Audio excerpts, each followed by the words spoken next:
y uno lo habla, yo creo en lo que la Biblia dice, que su palabra no vuelve vacía, que hace la obra para la cual la envía. Y yo sé que hoy Dios va a hablarnos en algún área de lo que vamos a estar predicando hoy, porque hoy va a ser un tema que a mí me apasiona. Quería ministrarlo en Conquistando Corazones. Va a ser un tema que vamos a hablarlo despacito, porque hay muchos detalles que se requiere tranquilidad para compartir este tema. Espero que puedan disfrutarlo tanto como yo al recibirlo. Vamos directamente al tema que vamos a tratar esta noche. Yo le he puesto título, ya saben, bueno, ustedes ya me conocen, mi manera de ministrar, y siempre me encanta poner títulos a los mensajes porque de alguna manera ubicas a los oyentes en el tema. El título del mensaje es el siguiente: cambió su mundo, hizo historia. Ese es el tema, ese es el título del mensaje. Cambió su mundo, hizo historia. Antes de entrar al pasaje bíblico que vamos a estar analizando, a la historia bíblica, así como introducción al tema, existe un tema que, si no eres cuidadoso a la hora de estudiar las Sagradas Escrituras,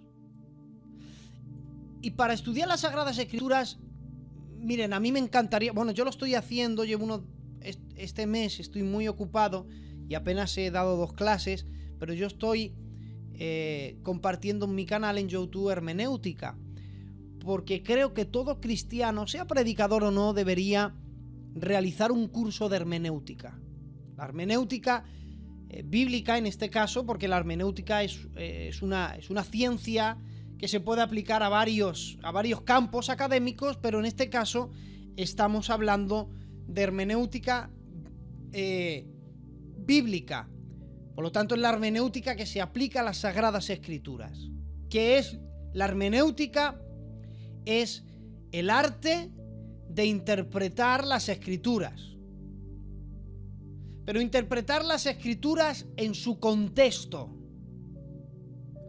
Y cuando hablamos de hermenéutica, hermanos, a ver, en un principio pensé en compartirlo aquí en Conquistando Corazones de esta manera, pero me es muy difícil explicar, estudiar, o más bien compartir en estudio la hermenéutica y que ustedes lo entiendan escuchándolo solamente. Me es muy difícil, porque se necesitan imágenes para que la gente entienda más. Una imagen dice más que 1000 palabras. Pero me encantaría que todos los cristianos hicieran un curso de hermenéutica, porque cuando no hay hermenéutica, en la gran mayoría de los pasajes bíblicos se puede caer en errores. Gregorio Magno cayó en ese error cuando, por ejemplo, tachó a María Magdalena, la tachó de prostituta, y pasó a la historia.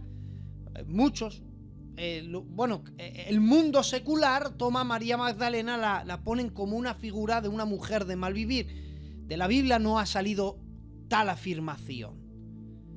Pero el porqué, de dónde Gregorio Magno sacó esta conclusión, por no aplicar la hermenéutica en esto que le voy a preguntar.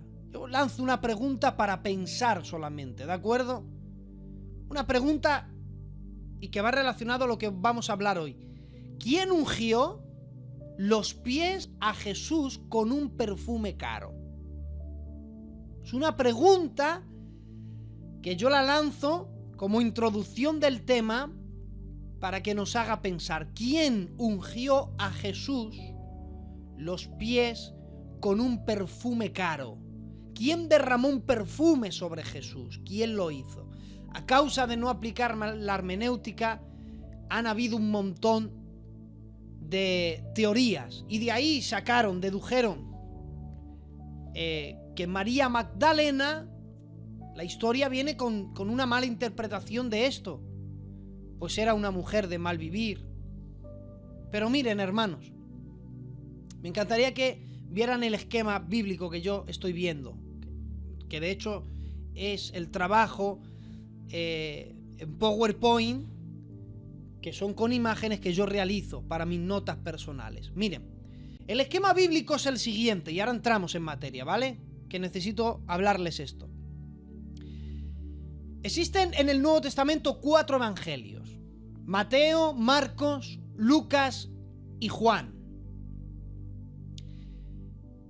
Los evangelios nunca se contradicen. Lo que los hombres y críticos han intentado tachar de que la Biblia se contradice a sí misma, sobre todo siempre usan los evangelios, no es que se contradigan los evangelios, sino que lo que tenemos que tener en cuenta es que evangelios hay 4 canónicos y que lo escribieron 4 personas diferentes. Un detalle interesante, que esto se aplica en la hermenéutica, es que la Biblia, mis amados, miren, la Biblia dice que toda escritura es inspirada por Dios. Eso dice la Biblia y lo dice, se lo dice Pablo a Timoteo. Le dice, toda escritura es inspirada por Dios. Si solamente tuviéramos ese versículo, miren cómo es la hermenéutica. Yo le voy a hacer un ejemplo, ¿vale? Una mini clase de hermenéutica. Si solamente tuviéramos ese ejemplo, no podríamos demostrar bíblicamente que el Nuevo Testamento fue inspirado por Dios. Fijaros lo importante que es la hermenéutica. ¿Por qué? Porque cuando Pablo le escribe a Timoteo y le dice que toda escritura es inspirada por Dios, los evangelios no estaban ni escritos. O sea, no había conocimiento de los evangelios, ni Mateo, ni Marcos, ni Lucas, ni Juan. Mucho menos Juan, eso seguramente. Y las cartas, las 13 epístolas, estaban divulgadas todavía por ahí. Entonces, si solamente tuviéramos ese texto, no podríamos afirmar bíblicamente que el Nuevo Testamento está inspirado por Dios. Podíamos decir que sí, todo el Antiguo Testamento, que era lo que se conocía, toda escritura, la ley y los profetas, pero no podríamos demostrar el Nuevo Testamento. ¿Cómo sí podemos demostrar que el Nuevo Testamento también está inspirado por Dios? Porque luego el apóstol Pedro, en una de las cartas, hablando de Pablo, dice el hermano Pablo, hablando de las epístolas, las cuales son difíciles de entender de la misma manera, y cita, que las escrituras. Por ese texto que hay en la carta de Pedro, al mencionar a Pablo y decirle, las epístolas de Pablo, las cuales son difíciles de entender, de la misma manera que las escrituras, al elevar las cartas de Pedro al nivel de las escrituras, está de una manera precisa titulando las cartas de Pedro como inspiración divina, es decir, ha elevado las epístolas al nivel de las escrituras inspiradas por Dios. Y si unas están inspiradas por Dios, al elevar las escrituras de Pablo, también están inspiradas por Dios. Esas son las reglas de la hermenéutica. 4 evangelios. Y los 4 registran episodios donde una mujer toma un frasco de alabastro de perfume y lo derrama sobre Jesús. En Mateo capítulo 26 aparece un episodio. En Marcos capítulo 14, Mateo 26 del 6 al 13, un episodio. Se repite en Marcos capítulo 14 y verso 3 en adelante. Se repite en Lucas capítulo 7 y verso 36. Y en Juan capítulo 12 ya aparece incluso una mujer y dicen quién es. Dice que es María, la hermana de Lázaro, y que hace tal acción. Por una mala interpretación se han mezclado los 4 pasajes. Y si se mezclan los 4 pasajes, se comete un error bíblico. ¿Por qué? Porque nos damos cuenta que el episodio de Juan, capítulo 12, no tiene nada que ver con el relato que cuenta Mateo, que cuenta Marcos y que cuenta Lucas. Y el detalle es muy sencillo. ¿Cómo podemos separar el relato de los 3 primeros, Mateo, Marcos y Lucas, a lo que relata Juan? ¿Cómo podemos separarlos? Ahora bien, en ambos pasajes hay una mujer toma un perfume y lo derrama sobre Jesús. Si lo separamos, ya vemos que no una mujer, sino que han sido 2 mujeres que han hecho eso. Entonces averiguamos por medio de la hermenéutica que una mujer no solamente lo hizo, que lo hizo una mujer, pero que también lo hizo María, la hermana de Lázaro. ¿Pero por qué sabemos que eran 2 episodios diferentes? Porque Juan, capítulo 12, dice la Biblia, 6 días antes de la Pascua. Es decir, faltaban 6 días para la Pascua y ya relata que María, la hermana de Lázaro, tomó un perfume, lo derramó sobre los pies de Jesús y los ungió con sus cabellos. La casa se llenó del perfume. Sí, Simón Iscariote, quien iba a entregarle, pensó que por qué no tomaron el perfume y lo vendieron por 300 denarios. Eso es un episodio. Los otros, Mateo, Marcos y Lucas, es otro episodio diferente. Y ahora aquí vamos a las razones bíblicas. Todo comenzó, según Mateo 26, verso 1, cuando hubo acabado Jesús todas estas palabras, dijo a sus discípulos: ¿sabéis que dentro de 2 días se celebra la Pascua y el Hijo del Hombre será entregado para ser crucificado? Seguidamente, cuenta el relato de que una mujer entró mientras Jesús estaba en una casa y ungió, lloró sobre sus pies y ungió un perfume. No pueden ser la misma porque uno ocurre 2 días antes de la Pascua y María lo hizo 6 días antes de la Pascua. Por lo tanto, saquemos de la historia, saquemos de la ecuación Juan capítulo 12, porque no tiene nada que ver con el pasaje que yo voy a hablarles ahora. Ahora, nos quedamos con 3 evangelios. Nos quedamos con Mateo, con Marcos y Lucas. Cuando nosotros leemos los 3 evangelios,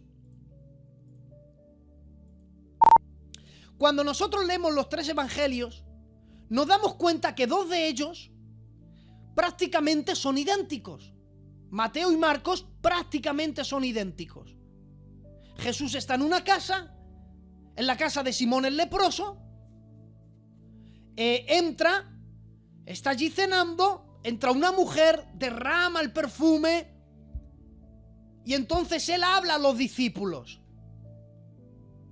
Pero cuando nos vamos a Lucas, parece ser que el relato como que cambia un poco. Porque después de que Jesús estaba en una casa, pero qué raro, ya no le llaman Simón el leproso, sino un fariseo que le invita y entra. Y ahora vamos a averiguar por qué es la misma casa. Vemos a una mujer que hace lo mismo, pero esta vez Jesús no habla a los discípulos. Jesús se dirige al anfitrión de la casa, que es el fariseo que le ha invitado, y es cuando le cuenta el relato de que a quien mucho amó, mucho se le perdonó. Y uno dice, entonces, ¿qué pasó en esa casa? ¿Pasó lo que dice Mateos y Marcos? ¿O pasó lo que dice Lucas? ¿Se contradice acaso la Biblia? No. Cuando unimos los tres pasajes, creamos una versión extendida de los hechos. Para nada se contradicen. Porque verán, 2 días antes de la Pascua, según Mateo y Marcos, dice que estando en Betania, en la casa de un tal Simón el leproso. Eso dice Mateo y Marcos. Espero hasta aquí me estén entendiendo. Pero el Evangelio según Lucas detalla que él entró en esa casa no porque le apeteció entrar en esa casa.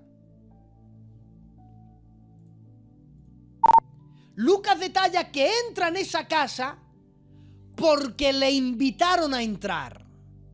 Dice, y le invitaron a entrar a la casa. ¿Y quién le invita a la casa? Dice, he aquí era un fariseo.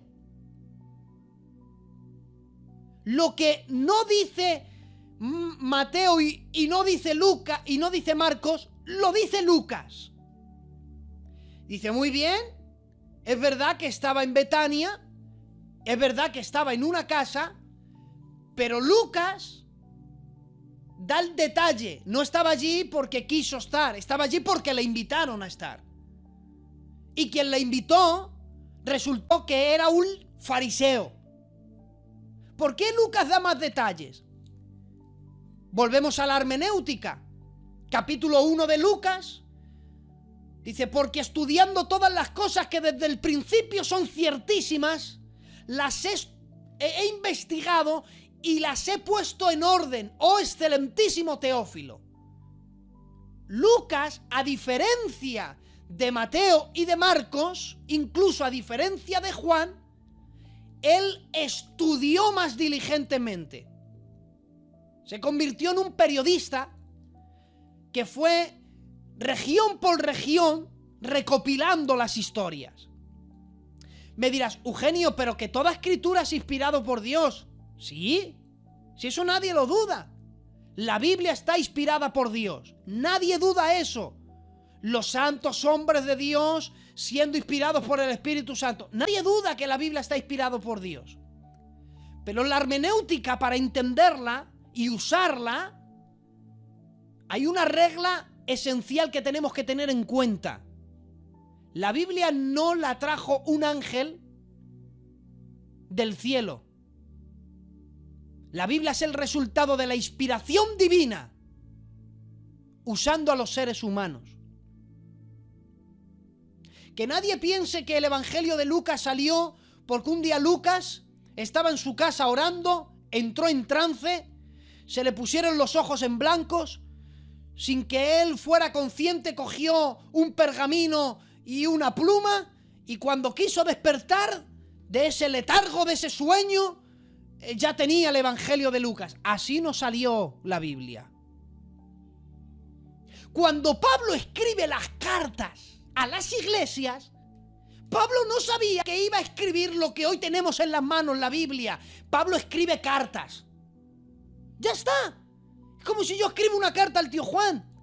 Lo que yo ignoro, que esa carta, dentro del contenido de esa carta, está inspirado por el Espíritu Santo. Pero ¿cómo funciona la inspiración divina? La inspiración divina nunca anula al autor. Por ejemplo, Dios inspiró a Pablo para que escribiese las cartas. Por eso es que vemos cosas que Pablo es imposible que las supiera. Por ejemplo, he aquí un misterio. No todos dormiremos, pero todos seremos transformados. Eso nadie lo podía saber nada más que Dios. Eso es un misterio. Y a lo largo de toda la Biblia vemos los misterios de Dios, que era imposible que los hombres lo supieran. Por ejemplo, Juan dice, porque de tal manera amó Dios al mundo que ha dado... Por ejemplo, Juan dice, porque de tal manera amó Dios al mundo que ha dado a su Hijo unigénito para que todo aquel que en él cree no se pierda, mas tenga vida eterna. Eso no había ser humano que lo pudiera saber, nada más que Dios. En el principio era el Verbo y el Verbo era con Dios y este era Dios. Este era en el principio con Dios y todas las cosas por Él fueron hechas y sin Él nada de lo que ha sido hecho hubiera sido hecho. Y Él era la luz de los hombres. Y la luz resplandece en las tinieblas y las tinieblas no pueden prevalecer contra la luz. Y vimos su gloria como la del unigénito del Padre, llena de gracia y de verdad. Eso no había hombre ni mente humana que se lo pudiera inventar. Eso es Dios. Pero dentro de la inspiración divina, Dios no anula al autor. Porque de la misma manera, por ejemplo, que Pablo habla de misterios que era imposible, en el capítulo 7 de Primera de Corintios, dice, esto no lo manda el Señor, sino yo. Y empieza a dar consejos personales. Y Dios lo permite. ¿Te das cuenta? Entonces, dentro de la inspiración divina, a Dios no le ofendió que Lucas investigara.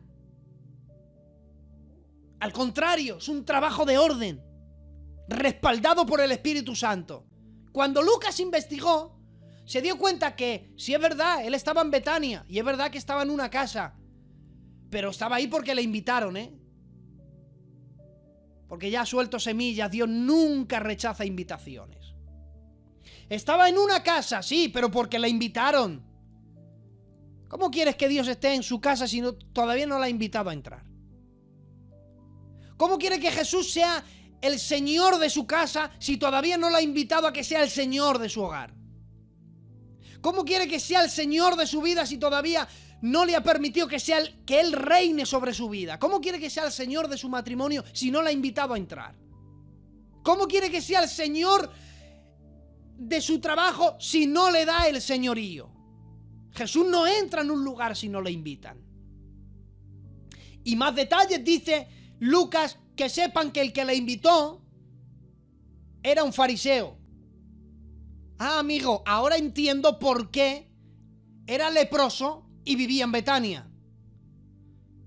Todos los leprosos vivían fuera de la ciudad, porque eran inmundos. Nadie se podía acercar a un leproso. Miren el del capítulo 8. Viene corriendo del monte a arrodillarse ante el Señor.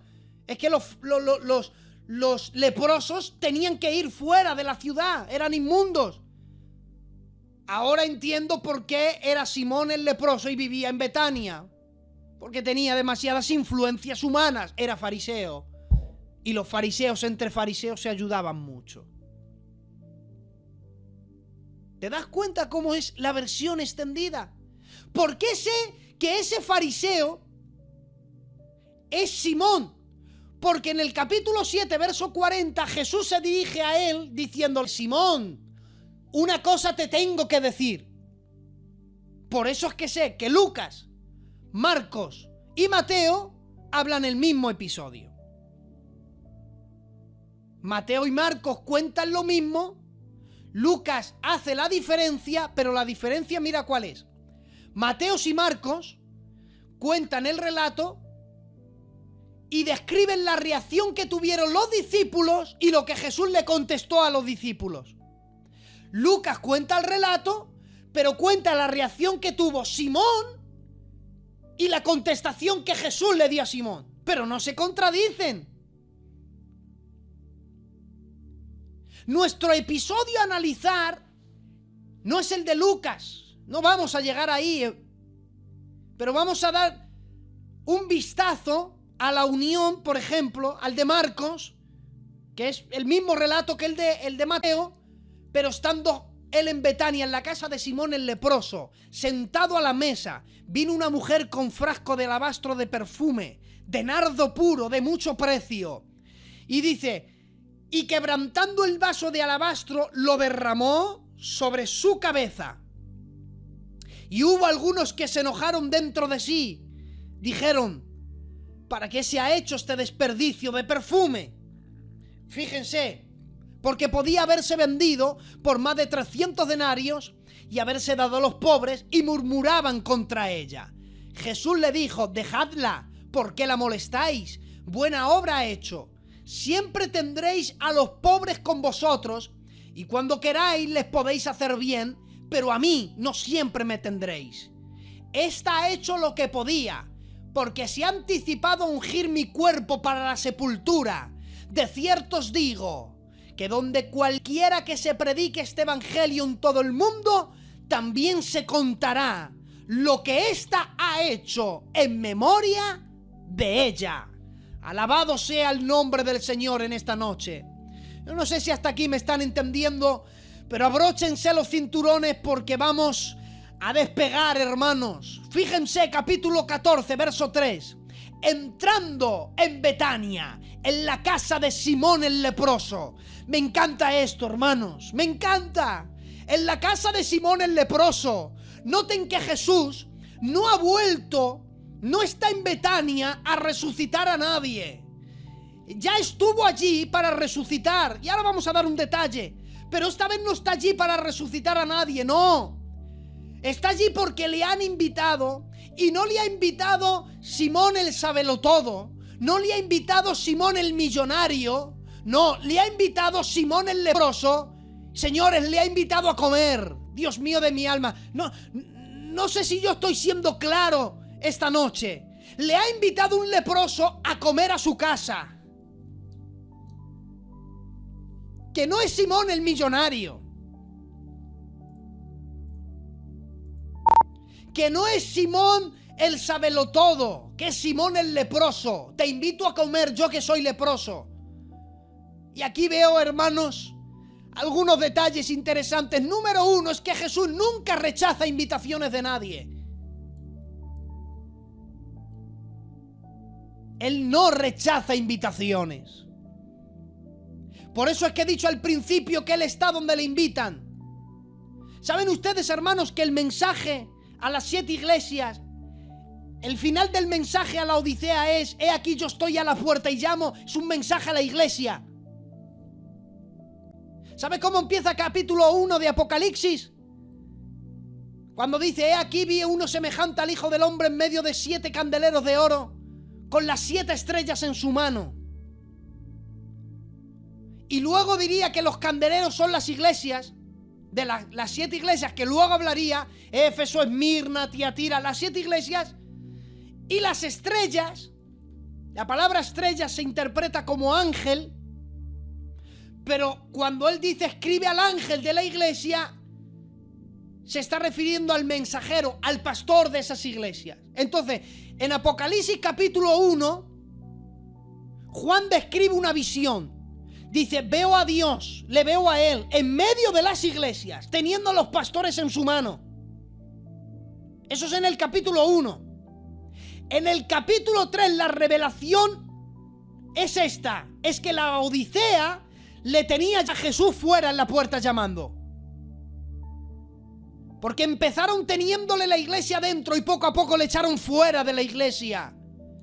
Y el que en el capítulo 1 estaba en medio de las iglesias y tenía el pastor en la mano, en el capítulo 3 ya le tienen fuera y le tienen llamando diciendo: si alguien me oye y quiere abrirme, que me abra.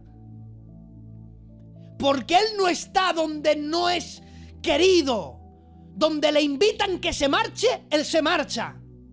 Me encanta, hermanos, yo no sé si voy a terminar el tema, pero me encanta la contestación que dio Agnes Braham, la hija de Billy Graham, cuando en un momento en directo en televisión le dijeron: ¿dónde estaba tu Dios al que predicas cuando los islamistas atentaron contra las torres, causando tantísimas muertes?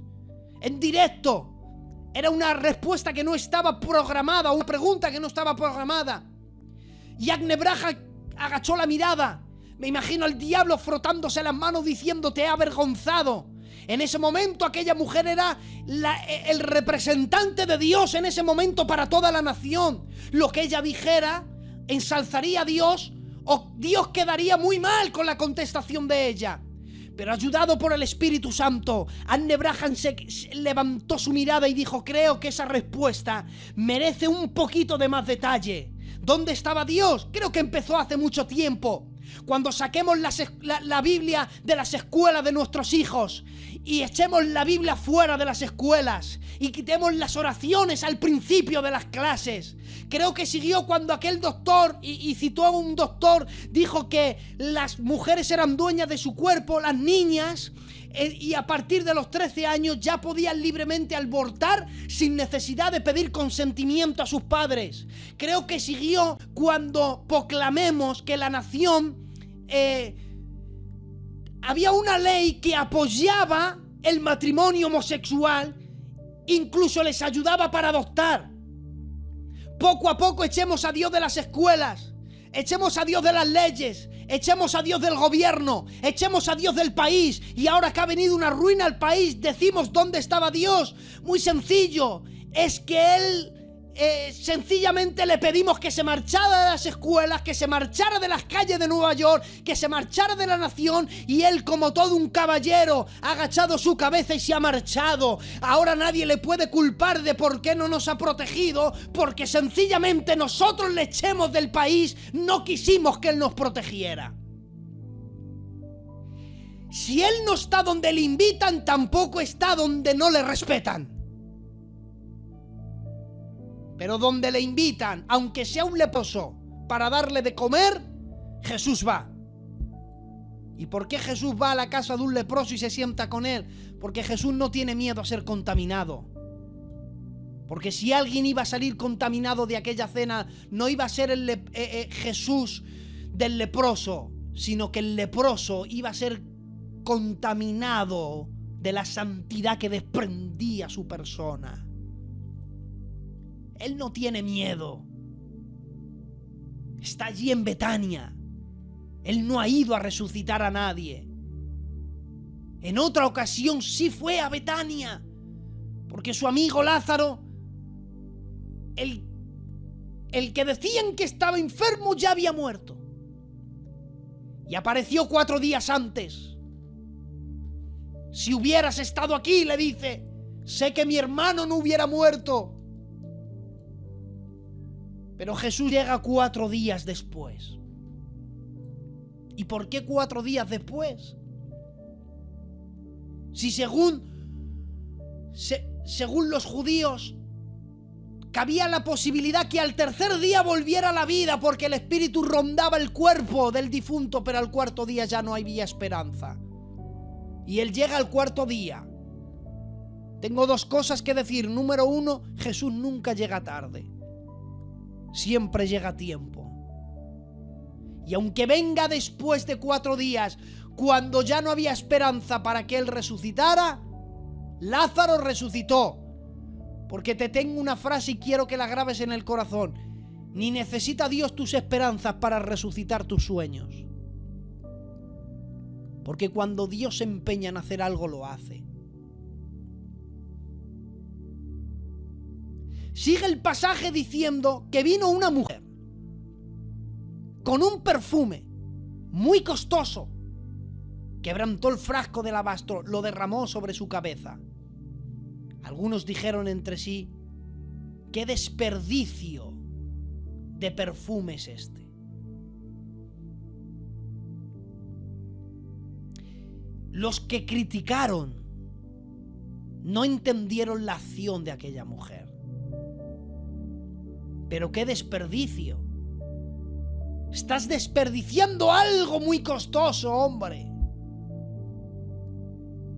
Y lo que para unos era un desperdicio, para una mujer era un acto de adoración. ¿Saben que no todo el mundo va a entender tu manera de adorar? Extraemos de aquí una semilla. Número 1, no esperes que los demás acepten tu manera de adorar a Dios y de servirles. ¿Saben que no todo el mundo va a aceptar tu vida cristiana? Ni la va a entender, ni la va a respetar. ¿Sabes que para muchos hermanos ven a gente adorar a Dios y los critican? ¿Y no lo entienden?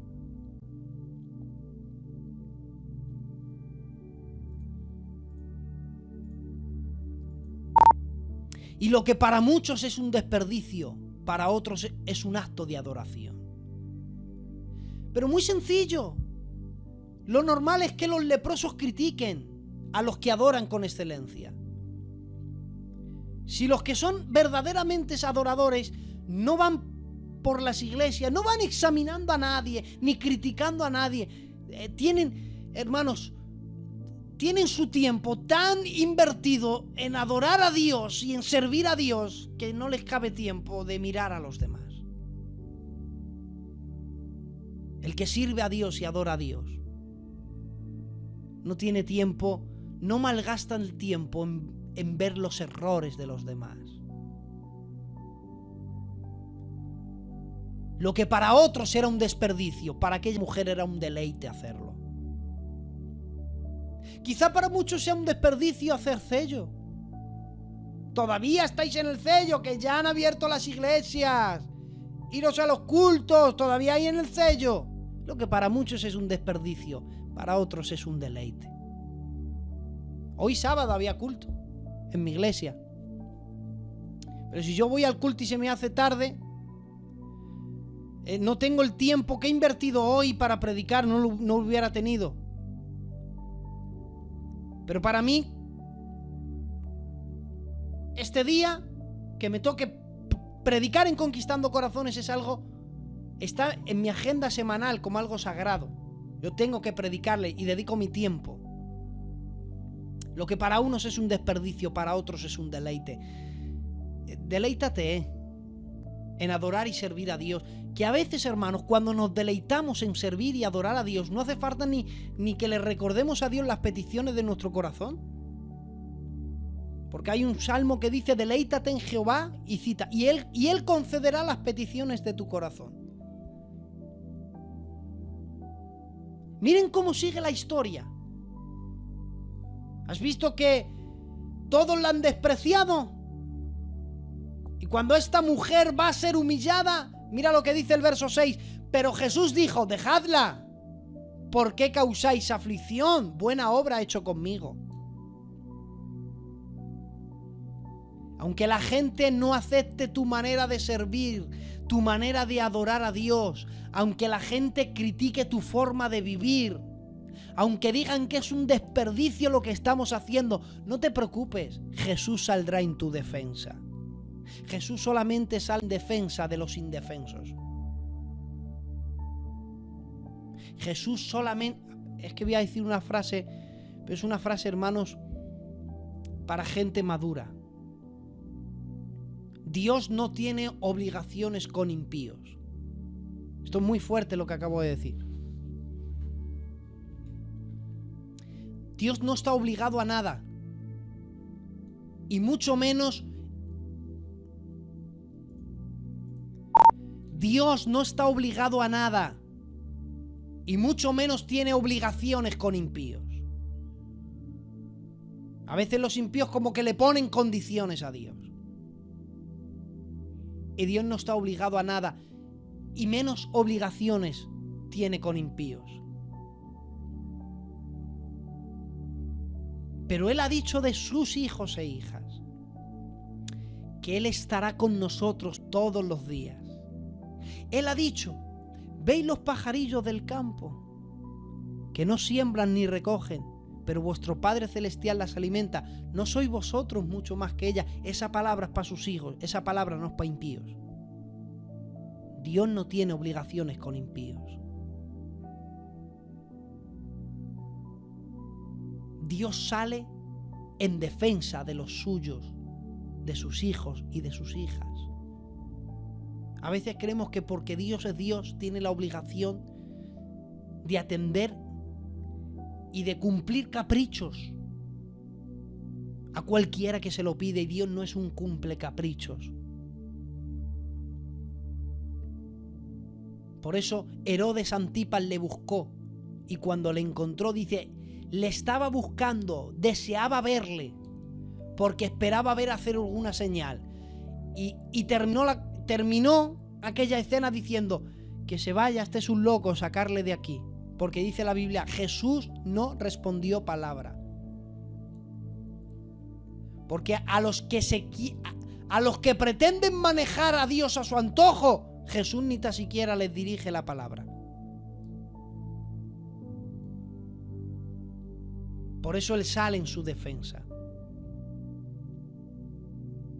Sigue el pasaje diciendo...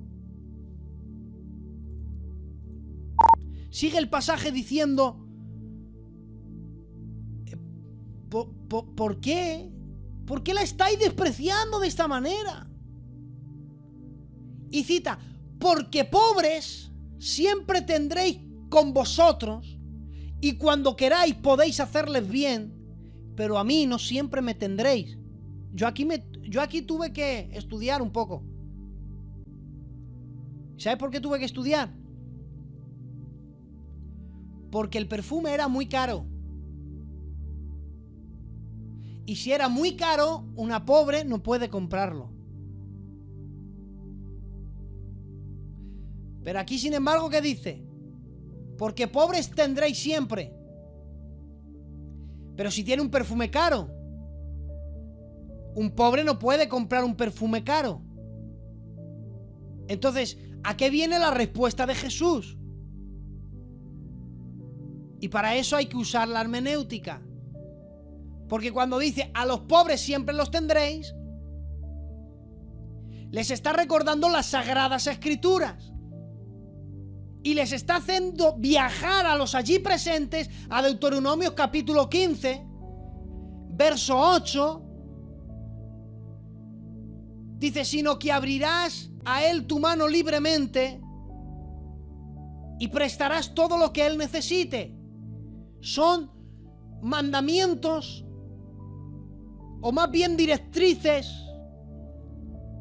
para la gente pobre. Pero un pobre es el equivalente a un menesteroso también. Es el equivalente a un necesitado de algo. Es el equivalente a alguien que sufre por arreglar algo. Y al decirle, siempre tendréis pobres, guárdate en tu corazón, dice Deuteronomio, de tener un pensamiento perverso, diciendo todas estas cosas, porque al séptimo año, el de la remisión, no mires con malos ojos a tu hermano ni al menesteroso, para no darle, porque él podrá clamar contra ti a Jehová y será contado por pecado. Sin falta le darás, y no serás mezquino en tu corazón cuando le des, porque por ello Jehová te bendice y bendecirá todos tus hechos, y en todo lo comprendas, porque no faltará pobre en medio de tu tierra. Dice otra versión, no faltará menesteroso en medio de tu ciudad. Por eso yo te mando diciendo, abrirás tu mano a tu hermano y al pobre y al menesteroso en tu tierra. Cuando le dice, ¿por qué la habéis criticado? Si siempre tendréis pobres en vuestra ciudad, les está diciendo, dejad de juzgar y empezar a cumplir esto. Tened misericordia. Atender al necesitado. Porque ella ha interrumpido esta comida, ha interrumpido esta reunión porque estaba necesitada. Y si no hay nadie que la atienda, no te preocupes, ahí estaba él para atenderla.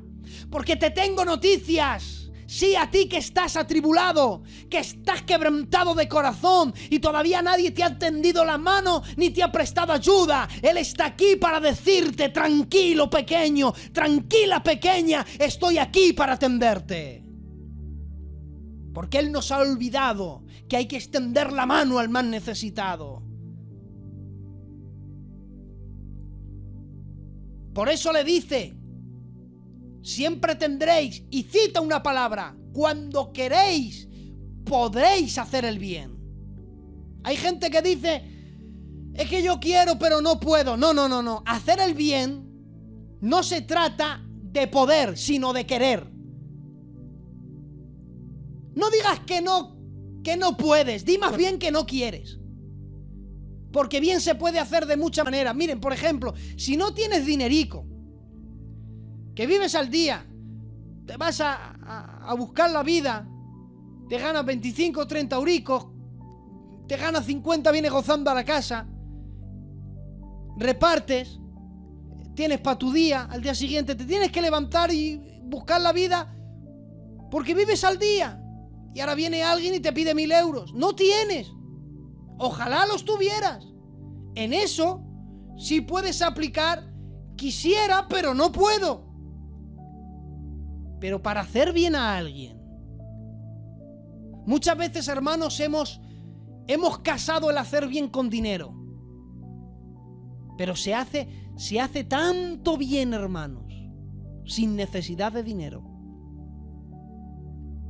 Se hace tanto bien con estar con alguien que verdaderamente necesita de tu ayuda. La atención es gratis.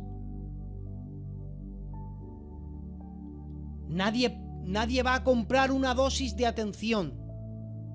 Bueno, voy a atender a alguien, pero para eso necesito primero que comprar una medicina que vale 50 euros para poder atenderle. No, que es gratis, que no necesitas dinero para atender a alguien con problemas.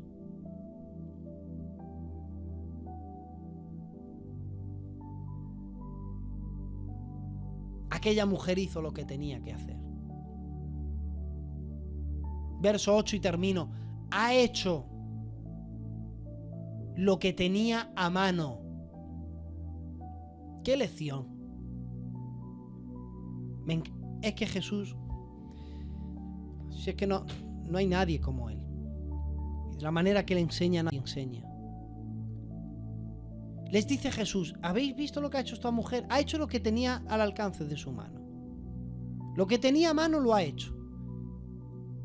¿Sabes que Dios no te va a exigir otra cosa que esto? Haz lo que tienes al alcance de la mano.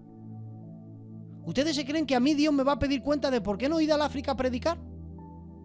¿O a China? ¿O a otro país? ¿Tú te crees que Dios me va a pedir cuentas a mí eso? A mí Dios no me puede pedir cuentas, porque yo no me voy a ir al África, ni me voy a ir a China, ni me voy a ir a ningún lado. Pero sí lo que tengo al alcance de mi mano. Sí con los que más me rodean. ¿Qué les dice mi persona? ¿Qué aporto yo? ¿Ven a Dios en mí o no lo ven? Al alcance de la mano. Y me encanta este detalle que daría para un mensaje. Se ha anticipado a ungir mi cuerpo para la sepultura. Se ha anticipado en ungir mi cuerpo para la sepultura. Les estaba diciendo, lo que esta mujer está haciendo, debería hacerlo cuando yo me muriera. Cuando yo esté muerto, entonces vienen y ungen los cuerpos. Era la costumbre de los judíos. Debería hacerlo en ese momento. Pero ella se ha anticipado y no ha esperado a que yo esté muerto para hacer esta acción conmigo. Ha preferido hacerlo en vida. Es que, mira, yo voy a predicar. Mira, yo voy a lanzarlo, hermanos, porque es la palabra que Dios ha puesto en mi corazón. Que no esperó a que Jesús se muriese para hacer ese acto tan bonito con Él. ¿A qué estás esperando? ¿A qué estás esperando para amar? ¿A qué estás esperando para abrazar? ¿A qué estás esperando para valorar? ¿A qué estás esperando para ser cristiano? ¿A qué estás esperando? ¿Qué esperas en la vida?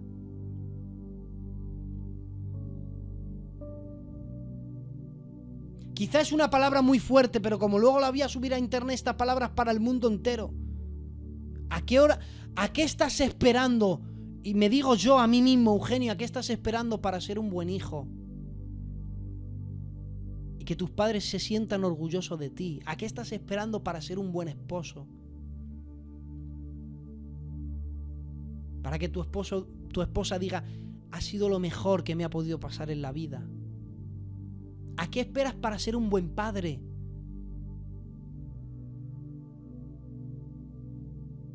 para que tus hijos vean en ti un padre referente y que los hijos vean un héroe y que tus hijas vean un protector. ¿A qué esperas? ¿A qué esperas para ser un buen hermano? ¿A qué estás esperando para ser un buen amigo? ¿A qué estás esperando?